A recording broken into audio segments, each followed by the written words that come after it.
Hola, ¿qué tal? Buenos días, buenas tardes, buenas noches. Muchísimas gracias por ver este segundo video del modo indicativo. Corresponde a las formas verbales. Te recomiendo ampliamente no comenzar con este video, salvo que hayas ya dominado los temas, tanto de los cuestionarios y temas, perdón, tanto de la introducción como del primer video que corresponde a pronombres personales. ¿Sí? Realmente este es un video un poco más complejo que el anterior, que los dos anteriores. Sin embargo, no es tan complejo, no es tan difícil. Lo que sí tiene es pues bastante información. Te recomiendo que lo veas más de una vez y que una vez más no avances al siguiente tema hasta que no tengas bien dominado este segundo tema. Es decir, hasta que no puedas avanzar sin errores en tus cuestionarios, sin que la plataforma te diga que todavía le estás regando en algunas preguntas de teoría y lo más importante en algunas preguntas de práctica, te recomiendo que no sigas avanzando. Entonces, bueno, vamos a comenzar con este video. Es muy sencillo. Primero hay que ver cuándo vamos a usar las formas verbales y para eso nos remitimos a nuestra fórmula básica, a nuestros conceptos básicos. En el video anterior hablamos de los sustantivos, aquí están, representados con la letra S, y por lo tanto de los pronombres personales. En este segundo video vamos a hablar de los verbos, qué son, qué representan, cómo se dividen y lo más importante, cómo interactúan en la fórmula que hemos venido dando. Primero vamos a definir qué son los verbos. La definición que vamos a usar es muy sencilla. Vamos a decir que los verbos son acciones, no vamos a ir más allá. Los verbos son acciones las cuales pueden ser realizadas por una persona en un tiempo. Eh, a mí me gusta utilizar esa definición porque abarca en su gran mayoría el concepto de verbo y además involucra dos elementos que necesitamos mucho para este curso, que son un elemento es persona y el otro es tiempo.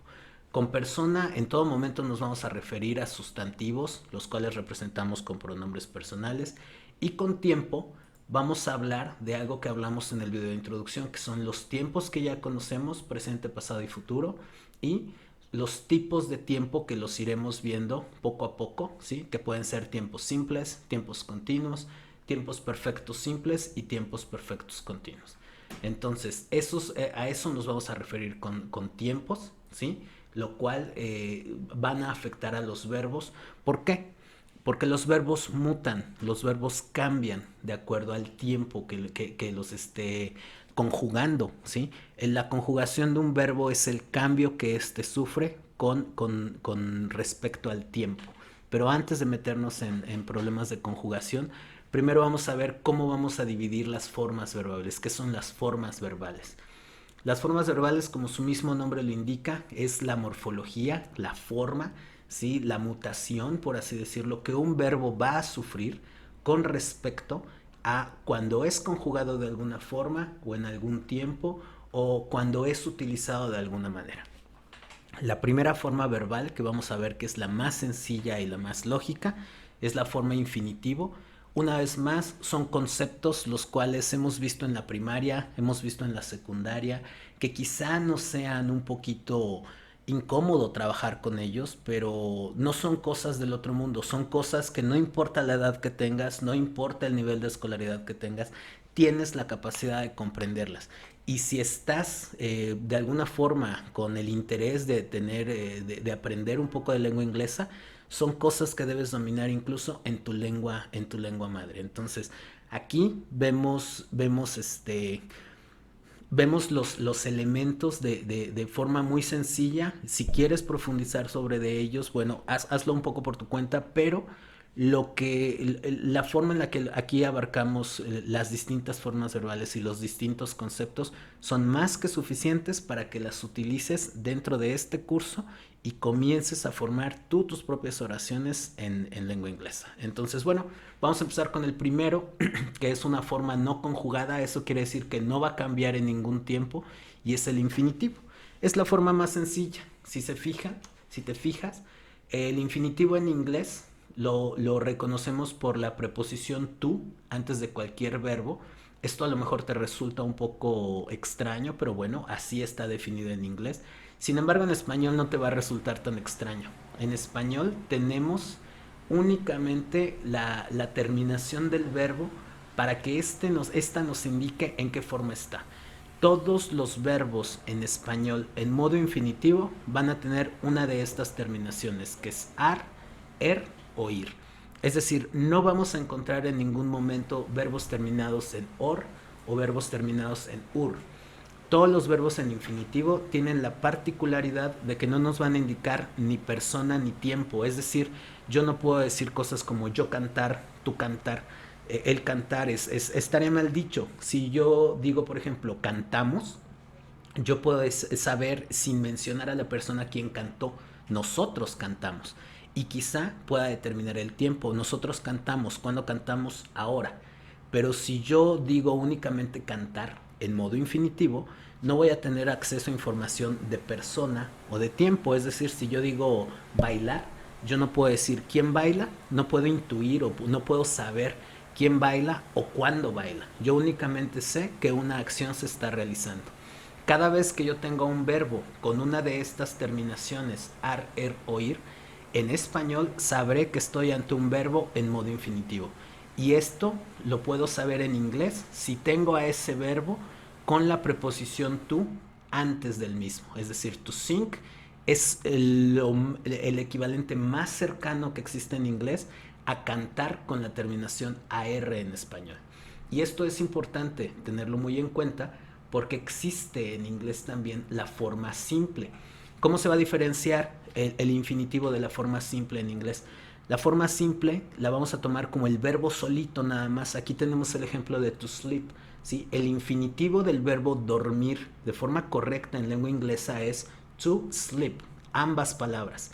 La forma simple del verbo dormir en inglés es únicamente sleep.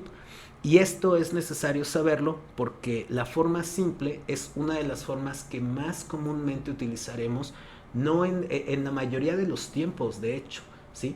En la mayoría de los tiempos, y por eso es muy importante diferenciarla de su infinitivo en inglés, ¿sí? Entonces, bueno, con eso ya tenemos la primera de las formas verbales, que es el infinitivo. Vamos a brincarnos, ahorita nos brincaremos un poquito la tercera persona, vamos a brincarnos a estas que son sencillas, vamos a hablar un poco del gerundio. ¿Cuándo vamos a utilizar los verbos en gerundio y cómo los vamos a identificar? Identificarlos es muy fácil, siempre va a ser, o en su mayoría de veces va a ser a través de las terminaciones. En español, los verbos en gerundio van a estar casi, o no casi, mejor dicho, siempre terminados con las sílabas ando y endo. Es decir, si yo sabré que tengo un verbo en gerundio si la terminación es ando o endo, como tomando una pastilla, comiendo una hamburguesa, ¿sí? Jugando con una espada o algo así. Siempre que yo vea un verbo con la terminación ando o endo, sabré que estaré frente a un verbo en su forma gerundio. Y esto en inglés es aún más fácil, porque si en español tengo dos terminaciones, en inglés solo tendré una, que es esta, ing. Siempre que yo veo un verbo con la terminación ing, sabré que estoy ante un verbo en modo infinitivo, en gerundio, disculpen. ¿Y cuándo voy a utilizar los verbos en gerundio? Eso es muy importante. Para saber eso, nos vamos a la tabla de tiempos, que ya tenemos aquí abierta, y aquí podemos ver. Vamos a tener tiempos simples y después vamos a tener tiempos continuos. Los tiempos simples utilizan más de una forma verbal. Aquí vemos tres: forma simple, tercera persona y pasado. Pero los continuos son bonitos. ¿Por qué? Porque sin importar que yo esté hablando en presente, pasado o futuro, ¿sí? El verbo va a ser igual.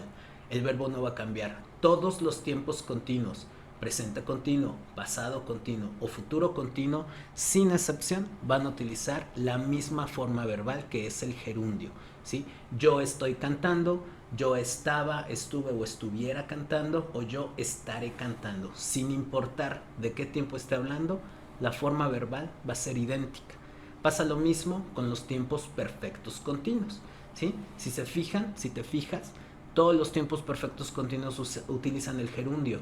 Yo he estado cantando, yo había, hubiera o hubiese estado cantando, o yo habré estado cantando. Y esto, una vez que tengamos extrapolados los modal verbs, podríamos decir algo así como yo debo haber estado cantando. Si se fijan, sin importar cuál de las formas, cuál de los tiempos yo esté usando, si yo entiendo el concepto de gerundio, puedo utilizarlo indistintamente sin importar el tiempo.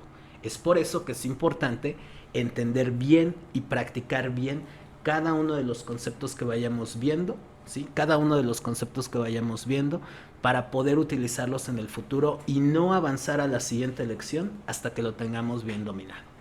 Vamos a ver otro tiempo, otra forma verbal, perdón, que es el participio.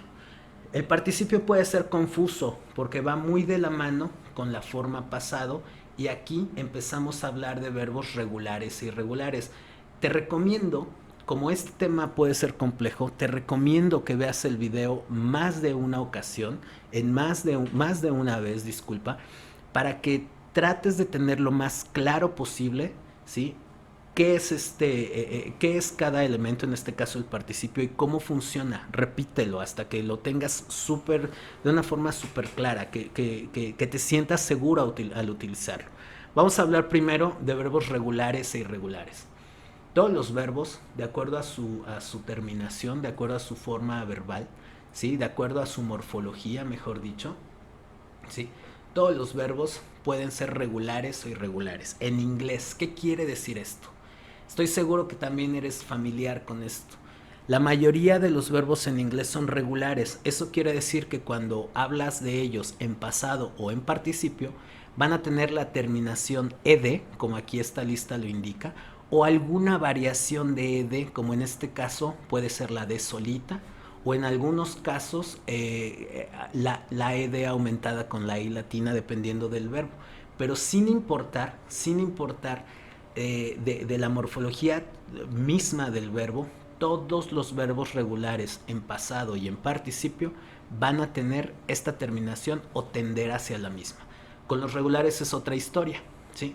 Los regulares en sus cambios en pasado y en participio van a ser, como su mismo nombre lo indica, todos diferentes de todos. Aquí nosotros tratamos de agruparlos en verbos cuyos cambios son similares, en verbos cuyos cambios son parecidos y por lo tanto son más fácilmente aprendibles. El primer cambio que a nosotros nos gustó es que no hay cambio. Yo sé que suena un poco tonto, pero eso es lo que nos pareció más sencillo. Los verbos irregulares de este primer grupo que estaremos usando son exactamente iguales en sus formas pasado y participio. Pero para que no quede una duda de eso, vamos a ver este segundo grupo. Aquí tenemos otro segundo grupo de verbos irregulares en los cuales ya hay un cambio. Este grupo se subdivide en dos grupos. El primer grupo sustituye la última letra, que en este caso es la D, por una letra T, tanto en su pasado como en su participio. El segundo subgrupo no sustituye nada, sino que simplemente agrega la letra T a su pasado y su participio. Este es otro grupo de cambios y hay muchos verbos que se parecen en sus cambios a estos dos. Vamos a ver el tercero. El tercero es un cambio bastante diferente, pero también muy característico. Si se fijan, tenemos verbos que en su mayoría tienen diptongos. Diptongos en su formación. En este caso tenemos el verbo sangrar, que tiene un diptongo, ¿sí? Constituido de dos letras que son exactamente la misma letra, doble E en este caso, doble E en los tres primeros casos, y en el último tenemos un diptongo formado por las letras EA. ¿Cuál es el cambio en este grupo de verbos? Que una de las letras se elimina. Normalmente tiende a ser la segunda en casi todos estos verbos. Es decir, el verbo sangrar, que tendría en su forma simple se forma con la palabra bleed, cambia a bled, eliminando la segunda letra del diptongo, y si se fijan, en todo el grupo de verbos es igual. Otro cambio que podemos ver parecido, por ejemplo, es con este otro grupo de verbos que aquí no hay diptongos, pero sí hay un cambio bien marcado por las letras O, ¿sí? En la morfología del verbo, y todos son iguales, todos los verbos son iguales en su forma pasado y en su participio todos tienen la peculiaridad que están terminados con la letra N, y en muchos casos, aquí sí es clara esta división, es ya sea el verbo original con una N aumentada o el verbo cambiado al pasado con una N aumentada al final. Si se fijan, todos los cambios son parecidos entre grupos de verbos, pero todos muy diferentes entre sí. Es importante aprender cada uno de estos cambios. Es importante aprender y tratar de relacionar a qué grupo de verbos pertenece el verbo que yo quiero aprender en cualquier caso, y cómo utilizar y saber cómo trabajar con esos cambios. Vamos a continuar. Para la forma participio, bueno, ahora que ya vimos las formas que puede tener en inglés, vamos a hablar de sus traducciones al español. El participio en español tiene cinco terminaciones características. Estas son, y deberíamos aprenderlas así como las voy a decir, casi de memoria, como si estuviéramos hablando de una oración de la iglesia, ¿no? Yo recomiendo a los alumnos que se las vayan aprendiendo así como están aquí puestas, en la misma forma que están aquí puestas. Las terminaciones del participio son ado, ido, to, so, cho, y lo podemos ver con estos verbos: saltado, dormido, abierto, confuso y hecho. Todos los participios nos van a decir formas irreversibles en el pasado. Esto quiere decir cosas que no podemos deshacer. Si yo he derramado un vaso con agua en el piso, aunque yo me esmere mucho limpiando el agua del piso, jamás voy a reponer todas y cada una de las gotas de esa agua que cayó al piso a mi vaso. Es decir, el hecho de haberlo derramado es irreversible. A mí me gusta pensar que mi verbo en participio favorito es muerto, porque de la muerte nadie vuelve. Siempre que hablamos de cosas en participio, hablamos de cosas irreversibles. Si tú tienes un pescado frito, ¿sí?, es imposible que pongas que le des reversa a ese proceso de haber freído un pescado. Y eso nos lleva a otra particularidad del participio. Hay verbos, como en este caso frito, que tienen dos participios. Uno se va a referir al objeto y otro a la acción. Uno puede ser el verbo freír, pero hay uno que me gusta más, que es imprimir. Hay dos formas de participio para imprimir: imprimido e impreso. Cuando yo quiero hablar del objeto, de que algo ha sido impreso, de que las hojas son las impresas, utilizo el primer participio, impreso. Pero si yo quiero darle una connotación o más importancia a la acción que estoy realizando, utilizo el otro participio, el haber o no haber imprimido algo. Esto puede resultar confuso, pero no es tan trascendental en la formación de oraciones en inglés. Bueno, con esto hablamos un poco del participio y de las formas pasado en inglés. Nos falta una cosa con el pasado. Este video es extenso, por eso te recomiendo que lo veas más de una vez y sobre todo que practiques. Si le tienes que dedicar un poco más de tiempo a esta lección que a otras lecciones un poco más sencillas, hazlo. Pero el hecho de que puedas comprender bien y de que domines esta temática es muy importante. Vamos a hablar de la forma pasado. Aparte de sus traducciones regulares e irregulares en inglés, va a presentar otro problema el pasado.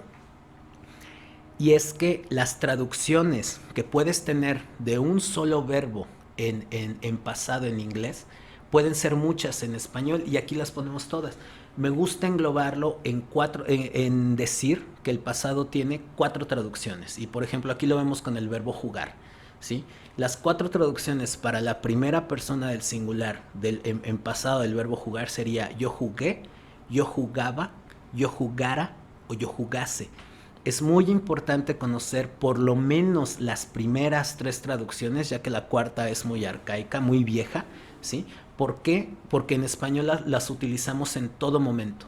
Y todas estas traducciones no van a tener otra forma de ser dichas en pasado más que como está indicado aquí mismo en el cuadro, ¿no? Es decir, esta palabra va a tener todas estas traducciones, y si la conjugamos por la segunda persona del singular, va a tener todas las traducciones correspondientes a segunda persona del singular.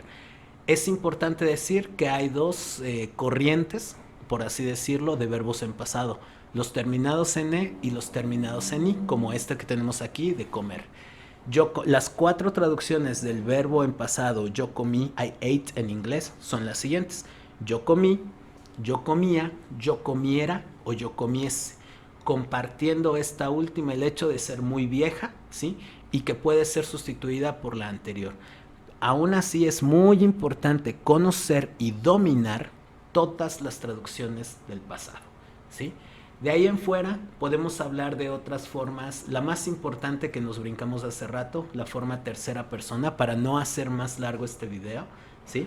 La forma tercera persona únicamente se va a utilizar en el presente simple y únicamente cuando tenemos una conjugación sin auxiliar que veremos en la lección 4, ¿sí? Si te fijas, esta lección puede ser muy, muy larga y a lo mejor que no le puedas ver tanto alcance. Sin embargo, es muy importante. ¿Por qué? Porque todas nuestras formas verbales, sin importar del tiempo en el que estemos hablando, como vimos con el gerundio, todas van a ser utilizadas en todos los tiempos. Y es un personaje más, de nuestra fórmula general, de nuestra fórmula guía. Por lo tanto, sin importar que estés hablando en uno de los tiempos más complejos que veremos en la lección 7, por ejemplo, que es el presente perfecto continuo, si tú aprendes esta teoría ahora, vas a dominarla y vas a tenerla a mano para cuando la necesites y necesites formar oraciones en presente perfecto continuo. Entonces, repasa estos conceptos una y otra vez. No olvides hacer tus cuestionarios, no olvides seguirlos haciendo hasta que realmente no tengas errores y no olvides practicar. Muchísimas gracias por ver hasta el final este video y repítelo cuantas veces te haga falta. Que tengas bonito día. Hasta luego.